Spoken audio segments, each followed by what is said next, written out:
എല്ലാവർക്കും നമസ്കാരം. ഇന്ത്യൻ ഭരണഘടന നമുക്കെല്ലാവർക്കും തരുന്ന ഒരു വലിയ ഉറപ്പുണ്ട്. അതാണ് സമത്വം. പക്ഷെ എന്താണ് ഈ സമത്വം എന്ന് പറഞ്ഞാൽ? നമ്മുടെയൊക്കെ ജീവിതത്തിൽ ഇതിന് എന്ത് സ്ഥാനമാണുള്ളത്? വാ, നമുക്കിതിനെക്കുറിച്ച് കുറച്ചുകൂടി ആഴത്തിൽ മനസ്സിലാക്കാം. അപ്പോൾ എന്താണ് ഈ യഥാർത്ഥ സമത്വം എന്ന് പറയുന്നത്? ഈയൊരു ചോദ്യം വളരെ പ്രധാനപ്പെട്ടതാണ്. കാരണം ഇത് വെറുമൊരു നിയമപുസ്തകത്തിലെ വാക്കല്ല, അല്ലേ? ഇത് നമ്മുടെ ഓരോരുത്തരുടെയും ജീവിതത്തെ നേരിട്ട് തൊടുന്നൊരു കാര്യമാണ്. നമുക്ക് അവിടെ നിന്ന് തന്നെ തുടങ്ങാം. ഓക്കെ, അപ്പോൾ നമ്മൾ നോക്കാൻ പോകുന്നത് ഈ കാര്യങ്ങളാണ്. ഭരണഘടനയുടെ വാഗ്ദാനം എന്താണ്? സമത്വത്തിന്റെ അടിത്തറ എവിടെയാണ്? വിവേചനത്തിനെതിരെ നമ്മൾ എങ്ങനെ പോരാടുന്നു? അവസരങ്ങൾ എങ്ങനെ ഉറപ്പാക്കുന്നു? പിന്നെ ഈ അവകാശങ്ങളെയെല്ലാം ആരാണ് സംരക്ഷിക്കുന്നത്? നമുക്ക് ആദ്യത്തേതിലേക്ക് കടക്കാം. അപ്പോ സമത്വം എന്ന അവകാശത്തെപ്പറ്റി പറയുന്നതിനു മുമ്പ് അതിനേക്കാൾ പ്രധാനപ്പെട്ടൊരു കാര്യമുണ്ട്. ഈ അവകാശങ്ങളെയൊക്കെ സംരക്ഷിക്കുന്നൊരു പരിച നമുക്കുണ്ട്. എന്താണെന്ന് നോക്കാം. ഇതാണ് ജുഡീഷ്യൽ റിവ്യൂ. പേരുകേട്ട് പേടിക്കേണ്ട, സംഭവം സിമ്പിളാണ്.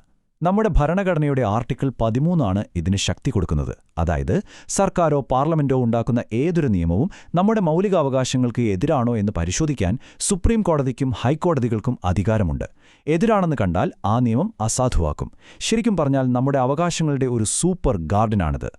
ഇതിനെ നമുക്ക് ശരിക്കും ഒരു ഫിൽട്ടർ പോലെ കാണാം. ഒന്നാലോചിച്ച് നോക്കൂ, സർക്കാർ ഒരു പുതിയ നിയമം കൊണ്ടുവരുന്നു. അത് നേരെ പോകുന്നത് ഈ ആർട്ടിക്കിൾ 13 എന്ന ഫിൽട്ടറിലൂടെയാണ്. നമ്മുടെ മൗലിക അവകാശങ്ങളുമായിട്ട് എവിടെയെങ്കിലും ഒരു പ്രശ്നമുണ്ടെങ്കിൽ ഈ ഫിൽട്ടർ അതിനെ അപ്പോൾ തന്നെ ബ്ലോക്ക് ചെയ്യും. ഇതാണ് നമ്മുടെ ഭരണഘടനയുടെ ഒരു പ്രധാന ശക്തി. ശരി, ആ സംരക്ഷണം അവിടെ നിൽക്കട്ടെ. ഇനി നമുക്ക് സമത്വം എന്ന ആശയത്തിന്റെ നേരെ ഹൃദയത്തിലേക്ക് വരാം. അതാണ് ആർട്ടിക്കിൾ 14. സമത്വത്തെക്കുറിച്ചുള്ള എല്ലാ നിയമങ്ങളുടെയും അടിത്തറ എന്ന് വേണമെങ്കിൽ പറയാം. ഭരണഘടനയിൽ പറയുന്നതിങ്ങനെയാണ്: ഇന്ത്യയുടെ പ്രദേശത്തിനകത്ത് ഏതൊരു വ്യക്തിക്കും നിയമത്തിനു മുന്നിൽ തുല്യതയോ നിയമങ്ങളുടെ തുല്യ സംരക്ഷണമോ ഭരണകൂടം നിഷേധിക്കാൻ പാടില്ല. ഒറ്റ വായനയിൽ ഒന്നാണെന്ന് തോന്നുമെങ്കിലും ഇതിൽ രണ്ട് പ്രധാനപ്പെട്ട ആശയങ്ങളുണ്ട്. എന്തൊക്കെയാണവ? നോക്കൂ, ഇതിന് രണ്ട് വശങ്ങളുണ്ട്. ആദ്യത്തേത് നിയമത്തിനു മുന്നിൽ തുല്യത. ഇത് നമ്മൾ ബ്രിട്ടനിൽ നിന്ന് കടമെടുത്തൊരാശയാണ്. സിംപിളായി പറഞ്ഞാൽ നിയമത്തിനു മുന്നിൽ ആരും വലുതല്ല, എല്ലാവരും സമന്മാരാണ്. പ്രധാനമന്ത്രിയായാലും ഒരു സാധാരണക്കാരനായാലും നിയമം ഒന്നേയുള്ളൂ. രണ്ടാമത്തേതാണ് നിയമങ്ങളുടെ തുല്യ സംരക്ഷണം. ഇത് അമേരിക്കൻ കോൺസ്റ്റിറ്റ്യൂഷനിൽ നിന്നുള്ളതാണ്.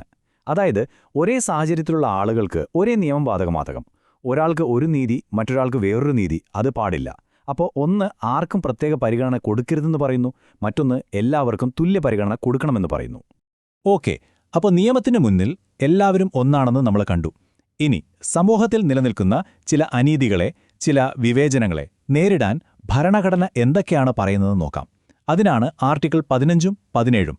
ഈ നമ്പർ ഓർത്തുവെച്ചോളൂ, 5. കാരണം ആർട്ടിക്കിൾ 15 പ്രകാരം ഒരു ഇന്ത്യൻ പൗരനോടും വിവേചനം കാണിക്കാൻ പാടില്ലാത്ത 5 പ്രധാന കാരണങ്ങളാണിത്.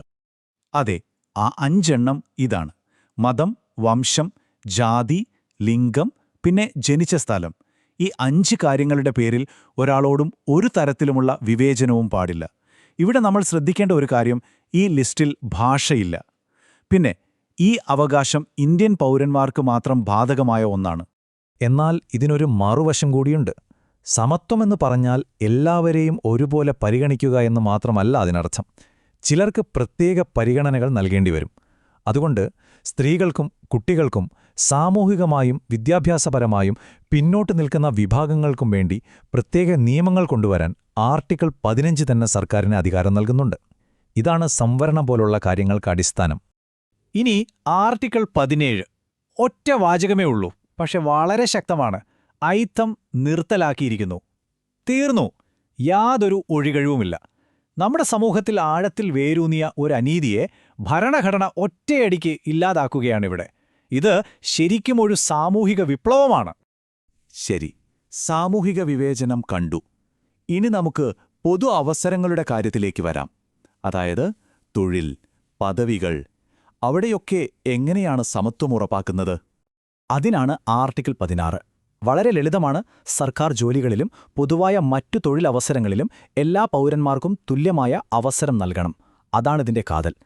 അപ്പോൾ ആർട്ടിക്കിൾ 15ഉം 16ഉം തമ്മിലൊരു ചെറിയ വ്യത്യാസമുണ്ട്.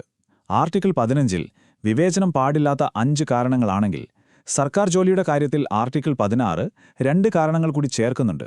ഏതൊക്കെയാണെന്നല്ലേ? വംശവും താമസസ്ഥലവും. അതായത് ഈ 7 കാരണങ്ങളുടെ പേരിലും സർക്കാർ ജോലിയിൽ ഒരാളോടും വിവേചനം കാണിക്കാൻ പാടില്ല. അടുത്തത് ആർട്ടിക്കിൾ 18 ആണ്. ഇത് സ്ഥാനപ്പേരുകൾ നിർത്തലാക്കുന്നതിനെക്കുറിച്ചാണ്.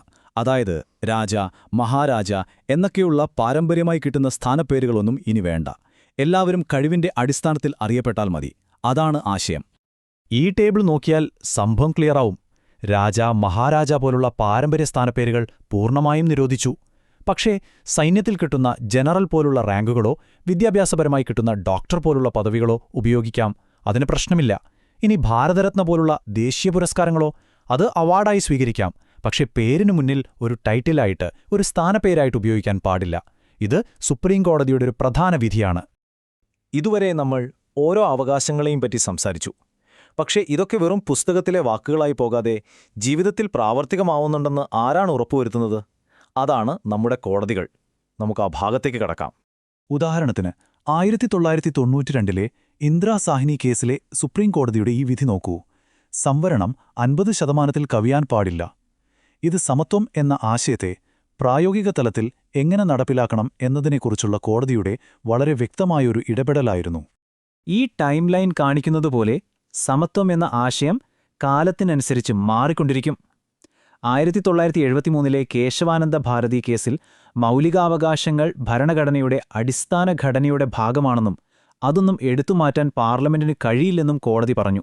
പിന്നെ നമ്മൾ നേരത്തെ കണ്ട ഇന്ദിരാ സാഹ്നി കേസിൽ സംവരണത്തിന് ഒരു 50% പരിധി വെച്ചു. ഏറ്റവും ഒടുവിലായി 2019 സാമ്പത്തികമായി പിന്നോക്കം നിൽക്കുന്നവർക്ക് 10% സംവരണം കൊണ്ടുവന്നപ്പോഴും അത് ആർട്ടിക്കിൾ 15ലും 16ലും മാറ്റങ്ങൾ വരുത്തി. അതായത് ഇതൊരു തുടർ പ്രക്രിയയാണ്. അപ്പോ ഇതിൽ നിന്നൊക്കെ നമ്മൾ എന്താണ് മനസ്സിലാക്കേണ്ടത്? സമത്വത്തിനുള്ള അവകാശമെന്നത് വെറുമൊരു എഴുതിവെച്ച നിയമമല്ല. അത് ജീവനുള്ള, വളർന്നുകൊണ്ടിരിക്കുന്നൊരു തത്വമാണ്. നമ്മുടെ കോടതികൾ അതിനെ നിരന്തരം വ്യാഖ്യാനിക്കുകയും സംരക്ഷിക്കുകയും ചെയ്യുന്നു. അപ്പോൾ നമ്മൾ ഈ ഒരു ചട്ടക്കൂട് മനസ്സിലാക്കി. ഇനി നിങ്ങളൊന്ന് ആലോചിച്ചു നോക്കൂ. ഭരണഘടന നൽകുന്ന ഈ അവകാശങ്ങൾ ഇന്ന് നിങ്ങളുടെയൊക്കെ ജീവിതത്തെ എങ്ങനെയാണ് സംരക്ഷിക്കുന്നത്? ഈ ചോദ്യം നിങ്ങൾക്കായി വിട്ടുകൊണ്ട് അവസാനിപ്പിക്കുന്നു.